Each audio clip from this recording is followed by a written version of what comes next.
Welcome to the Exceptional Conservative Show, live from the nation's capital. I'm your host, the ExceptionalOne, Ken McClinton.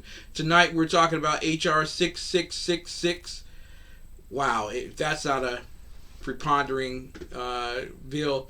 About schools and houses of faith that are going to be used as hubs for data mining centers on families. They're going to spy on you, as they did Donald Trump.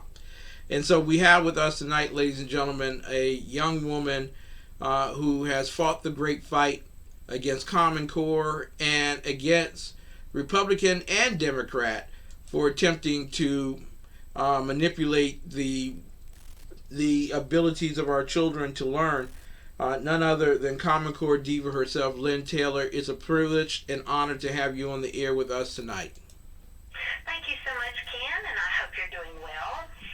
Doing well indeed. I hope so as well with you all in North Carolina.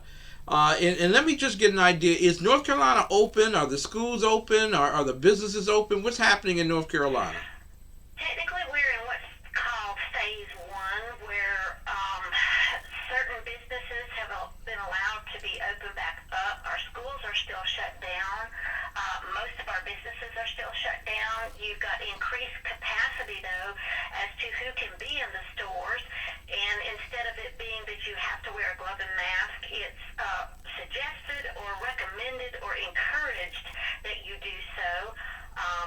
So that's basically where we are. So still not a lot of movement.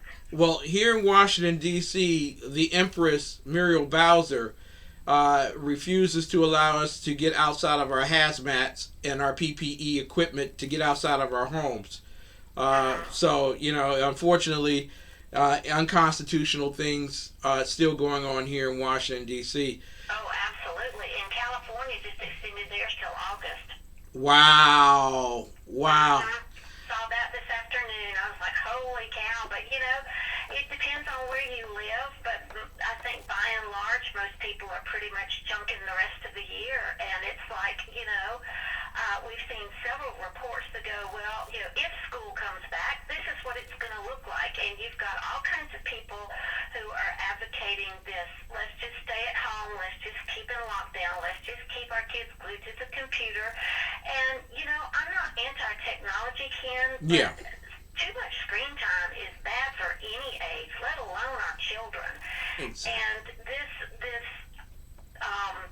we've got politicians and people in the Common Core machine, as I call it, and people who are in the mainstream media, and they're saying, well, oh yes, everybody's homeschooling. And I saw an ad tonight where they were going to this neighborhood and they were naming the different houses, different schools.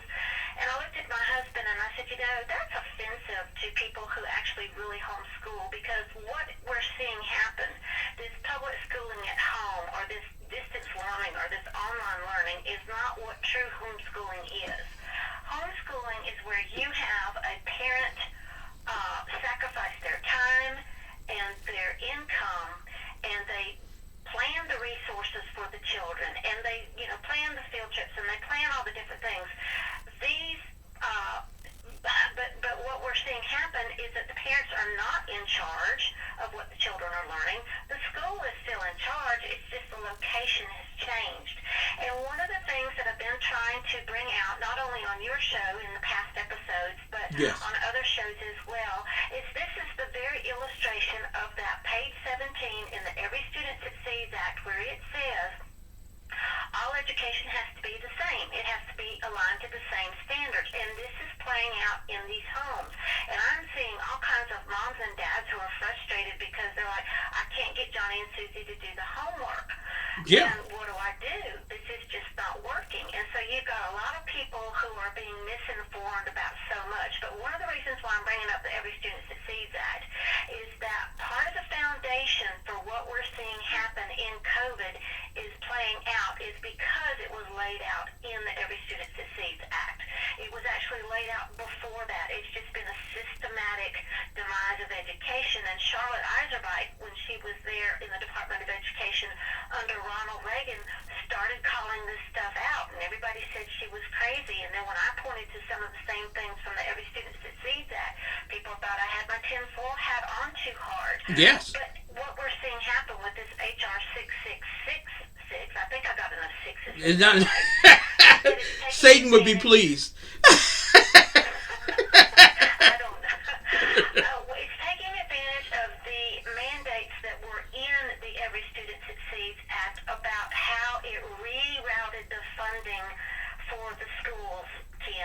Yes. So instead of, and we've talked about this before with the Title I, instead of it going for per pupil targeted services that those children needed, it turned it into whole school so that all the schools could have this medical, this health and mental and health overreach that we're now seeing happen through COVID. And that's why I sent you that one visual where you see the medical glove with the dollars being pointed to the schoolhouse, is because that happened with the Every Student Succeeds Act. Well, here we are 5 years later, okay, when Every Student Succeeds Act, we didn't know COVID was coming down the line, but because that framework was laid out, what it did was it turned the school into what's known as a quasi-hospital, so they can medicate and provide mental health services, but it also made it a federally credentialed health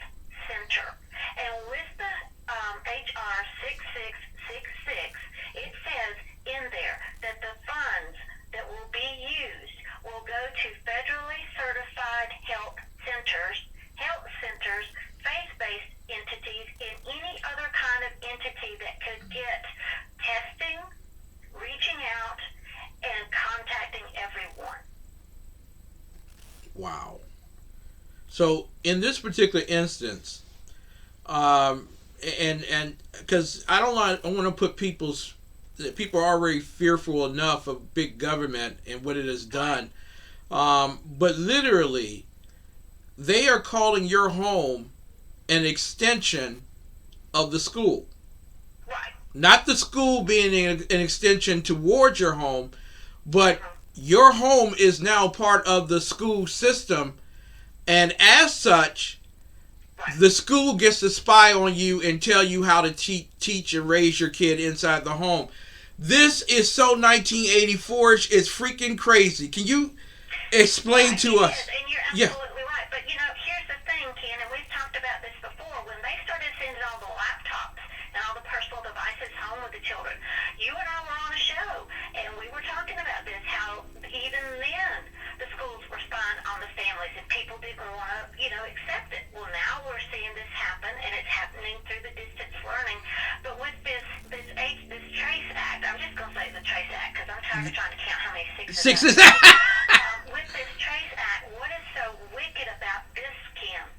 And first of all, if you look at Representative Rush's press release, he has looks like an animated map, and he has people, and they're on these different dots, and all those dots are connected. That's exactly the point. That is the point of this bill. It has to data track every single person. It has to have every single person tested. And I think you said earlier that it was like 330 million people, and we're going to spend, all this money. Now, the Trace Act has $100 billion, that's with a B, dollars for the first year of all this. Okay? Now, that money is supposed to go to not only test everybody and contact everybody and data track everybody, it's supposed to help train all these COVID trackers who will come through your neighborhood and come to your house and test everyone in your house. It's going to fund vehicles to get people to rural areas and to hot spots where this is going on. It's going to pay for everything under the sun, but that's for 1 year. That's a fiscal year, okay? Yes. One fiscal year, $100 billion. After that, it says in the language of the Trace Act, after that, if things persist, it's an open checkbook. Now, you factor that $100 billion in with the fact of we've already had 4 COVID-19 relief package bills trotted out. We had one trotted out today that was in the trillions of dollars. Yes. Now, here's something that Congress, and I wrote this in my article, here's something Congress is not getting. We don't have the money now, and what we're doing is we're saddling everyone with massive debt. We're saddling our children and our grandchildren and great-great-grandchildren with massive debt that will come back to bite us in the butt, because we know the government never gives us anything free. Exactly. And with those grants and that shift in power, which is what the money money for Trace Act will do is be awarded in grants to all these entities that can help bring all this testing about. Grants shift the power, okay? Yes. And it shifts the power in the federal government's favor. It doesn't really shift it so much in the state's favor because these are supposed to go to the states. But if you look at the bill, it doesn't even say it goes to the states, Ken. It goes directly to the entities. So not only are we saying that we're breaking our constitutional rights for Fourth Amendment and First Amendment and 10th Amendment, yes, we're now going to sit there and violate state constitutions, getting this money to these entities. Now, a lot of people would sit back, Lynn, and this is what they would say. First and foremost, it is a bipartisan bill. So there has to be a lot of Republicans that are going along with Bobby Rush on this particular deal. Is that true? No, not right now. Absolutely not. Because if you, and that visual that I put as the co-sponsors, if you have that up. Yes. If you look at, hang on, let me find his name. Van Drew? Okay. If you look at Van Drew from New Jersey, he is the lone Republican in support of this bill. So technically, Ken, it is bipartisan, but here's one thing that I know from watching these bills that overreach into education, because this Trace Act actually is using the school against the family. And here's what I've noticed is that, okay, right now it's got 45 sponsors, but as this crisis goes on, and as all the squawking on the hill, if you will, about everything needs to be leading to testing, you're going to have more and more come from the Republican side over to this, and you're going to have more Democrats come over to this as well, okay? Yes. So, yeah, there are a lot of people with R jerseys on, and a lot of people with D jerseys on, and there are a lot of people with, you know, hey, I'm not a party to any of this. And they're flocking to this because it's the flavor of the month. But what the citizens need to understand, and I'm so glad you gave me this opportunity to talk about this, is that while they're doing all this, our very freedom to be our family and to be free at home is on the table. That's not worth $100 billion. That's not even worth $3 trillion. That is priceless. Exactly. And you're going to sit there and tell me that people are going to just take this? They shouldn't, because what's happening is you've got, all right, for instance, in California, and I sent you that visual as well, from the Department of Social Services, it was saying something about the fact of, you know, if you don't get the COVID test, we're going to start withholding funds. Well, now, on the social service website, I checked this today, it's trying to say that that claim is false. However, if you go to the California Governor's Executive Order, if you go to the California FEMA letter, which is just exactly like the federal FEMA letter that was sent out to the rest of the states, in the language of both of these, Ken, it says, by whatever means necessary, you get whole families to test. Anyone who lives in your house, whether they're your family or, you know, whomever, if they're in your proximity. And one of the dangers about this Trace Act is, and we're seeing this play out in New York, is that if they can track, not if, they're tracking you now to find out, okay, 3 weeks ago you were with Ken and you were at the, you know, such and such a place. Well, now you've tested positive. Well, now, okay, we go back and we see, okay, you and Ken were at such and such a place. Well, all these other people were at such and such a place. And how do they know that? Because they're tracking it now.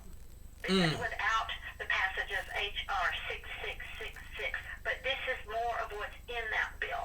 So right now, it's at a state level that this is happening. Okay? Lynn?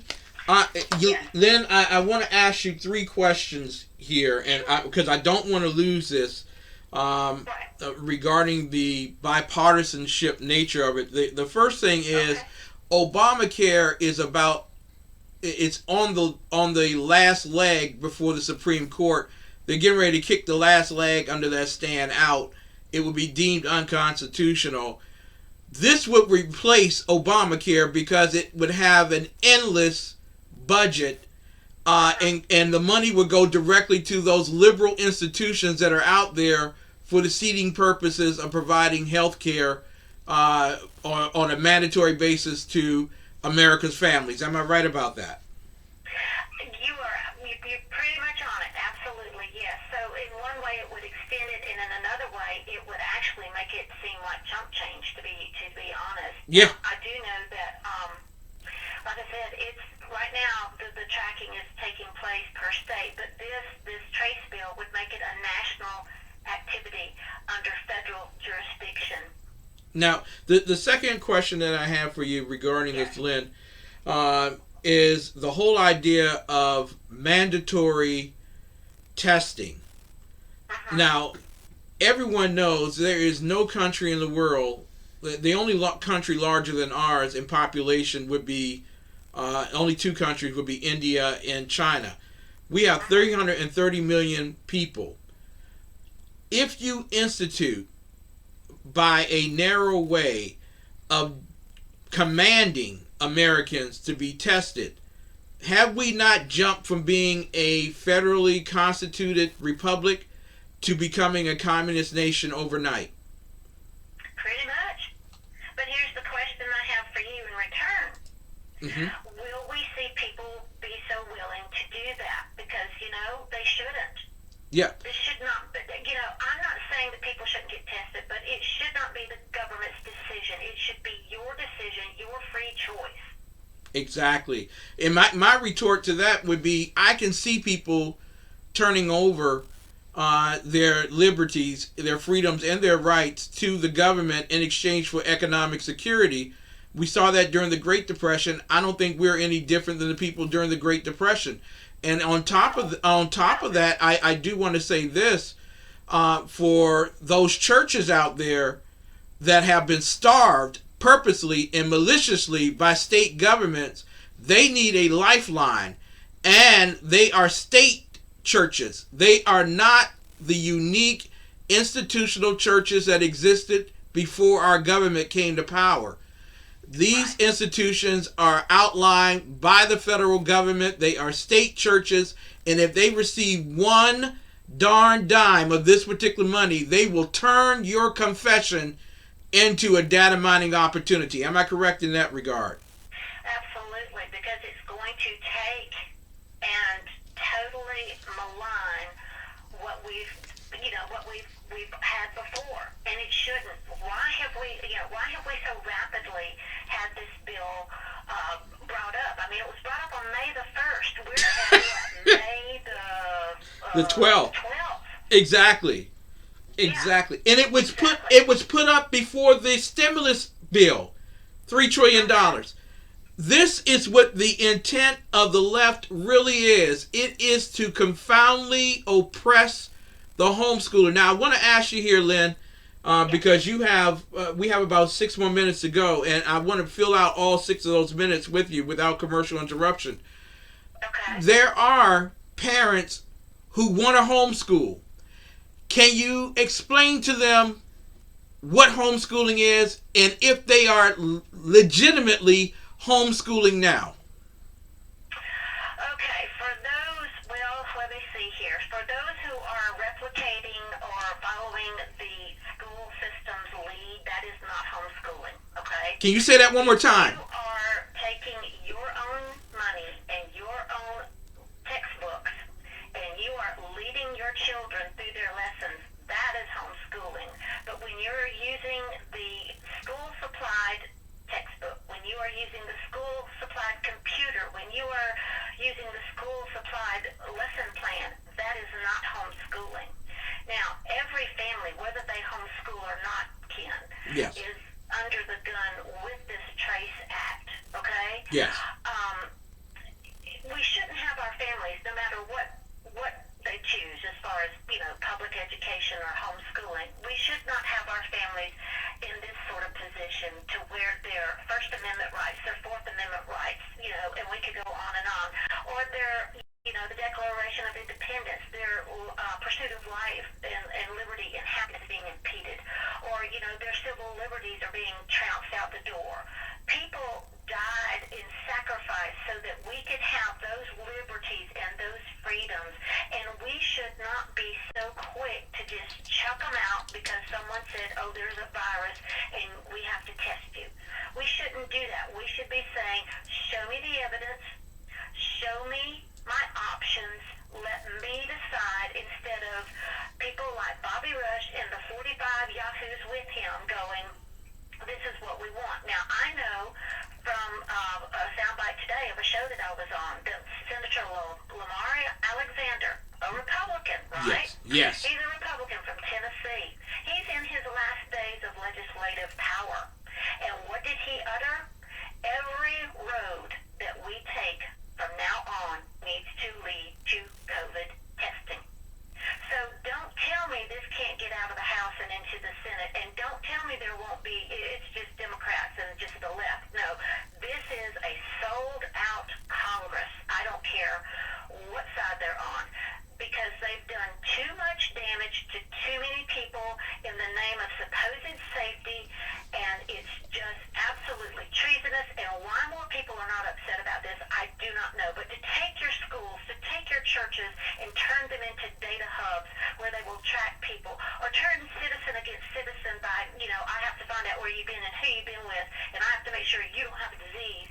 Well, it's not a disease, it's a virus. Yes.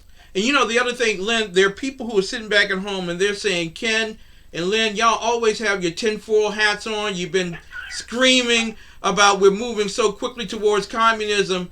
And what's wrong with a school trying to care for the kids and take care of the kids in my home? And I'm saying to you is that once you have surrendered your constitutional power over your home to the state, you will never, ever get it back. This is exactly what they want. Lynne has been doing a great job in terms of doing this. What are you going to do with the states, Ken, right now, who are finding that their children are being removed because the parents are testing positive? They're putting those children in foster care. Would you tell me if we had the chicken pox, okay? Let's say there was a chicken pox pandemic, okay? Yeah. You're not going to want to separate those little children from their parents, because those are the only people those little children have ever known. And you're going to go throw them in foster care? Do you see the problem that this is going to create if we have this on a huge level? And this is one of the things that Trace Act is suggesting, is that, we forcibly remove and separate those people and put them in these internment camps, and New York's already got them set up, so that they can ride out their quarantine. Well, I'd a whole lot rather be at home with my mom and dad. If I were sick, I know that. Exactly. Lynn, there are people who are sitting back at home saying, Ken and Lynn, you guys just don't really care about people. You want people to die. You want an outbreak. You're going to profit off of this anyway. You don't care about these people. You only care about yourselves. Can you give them in the next 2 minutes your retort to that? Okay. First of all, it is not a crime to exercise your free rights, because they are your free rights. They were God-given to each of us. And to tell me that I don't care or that I profit off of this is wrong, because I don't make money doing this. Mm-hmm. What I do is I care enough to speak the truth, to go in, do the research, and to find out how your family is in danger so that you can do your job and protect your family. There you go, ladies and gentlemen. Lynne Taylor has won the hearts and souls of many Americans. I have one last question for you. And I made a suggestion, which is seemingly catching on fire over social media, that the federal money and state monies for education need to be separated from the schools and given directly to the parents, since they're the ones responsible for the education of their kids now, because they're not in a public schooling environment. Am I wrong on this? Am I offering an opportunity for some form of condemnation of allowing government control of the home in that regard? Well, here's the thing. It's a problem because through the Every Student Succeeds Act, those federal funding streams were so convoluted, Ken, that to try to separate what is federal and what is state is almost impossible. And also, when you start having the government, whether it's state or federal, hand a parent money, there are strings that still come with it. That's why those education savings accounts are so dangerous, is because it gives the illusion that the parent's in control. What it sets up is a way to data track where you spend your money, how you educate your kid, and in over half the states of this nation, there are laws on the books at the state levels that can hold the parents in criminal charges, fines, or worse, with failure to educate, not how they choose, but how the government measures the test. So it always comes back to money control and the test. Well, and is there a way for parents to choose their own curriculum? Because I see all the time Global Education Network, and I see a lot of other networks that are out there. Can they choose their own school out of this through the online programs? I would not. The only online program that I would even trust at this point would be the Freedom Project Academy, and that's out of Wisconsin. They don't take federal money. Mm-hmm. And to the best of my knowledge, they do not align to the Common Core standards. But by and large, most of your online courses, you can trace them back to either Pearson Publishing or some other member of the Common Core machine. And 9 times out of 10, they're going to be aligned to the Common Core standards, which people want to tell me, oh, they're dead. You know, Betsy DeVos said we killed them. No, they live on in college and career readiness. They live on in STEM, which is science, technology, engineering, and math out of the United Nations. They live on in AP classes, career tech education classes. They live on in almost everything that we have. So that's why the choice is a moot point, because on page 17 of the ESSA, it says all education has to be the same standards, aligned to the same assessments, and taught in the same manner. Lynne Taylor, we want you back soon. Okay. We do. There's a lot going on in our educational system, and a lot of people It's need not to. good either. Oh my God! It's not. We finally got a change in Title IX, and even that might be questionable in some instances. Lynne. Oh, we have to follow up on that, because you know what? It is not a good thing. Yeah, we got to talk about it. Okay. Commoncorediva. You can find her on Twitter at Commoncorediva. Lynne, we love you. Thank you so much for coming on with us tonight. Thanks, Ken, and we will talk with you very soon, I hope, and hopefully we'll have a trouble-free phone call. Yes, we will. We will indeed. Ladies and gentlemen, Lynne so Taylor. much. God bless you, young lady.